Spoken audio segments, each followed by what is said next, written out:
আমি ফেসবুকে প্রথমে রিলস বানাতাম, দেখলাম তাতে কোনো লাভ হলো না। তারপর ড্যান্স করলাম, তাতেও দেখলাম কোনো লাভ হলো না। আরে বাবা, ফেসবুকে ইউটিউবে কিছুই দেও না, কিন্তু ভিউজটাও যদি হয় তাহলে মনের মধ্যে শান্তি লাগে। না না, আমার ভিউজটা হচ্ছে, এখন আমার চ্যানেল গ্রো করছে না, না করছে, না করো, তাতে মনে ভালো লাগে। কিন্তু ভিউজও হয় না, মানে আমাদের ভিডিও মনে হয় যেন কারো কাছে যাই না। তাহলে কি করলাম, এবার ভাবলাম ব্লগ করি। ব্লগেও জুত হচ্ছে না। এখন কি করব জানো, মনে যা চায় তাই করব।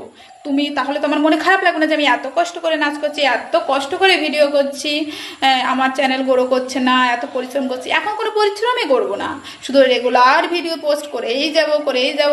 যে কোনো কিছু, আমার মুখের কথা, তারপর আমার ড্যান্স বলো, আমার রিলস বলো, যা বলো না কেন, সেভাবে আমার যা ইচ্ছা আমি তাই করব আর তাই ছাড়বো। এখন ফেসবুক কি ইউটিউব, তোমাদের গ্রহণ করতে ইচ্ছে হলে গ্রহণ করো, আর না গ্রহণ করতে ইচ্ছে হলে গ্রহণ করো না, ঠিক আছে? তাতে আমার কিছু যায় আসে না।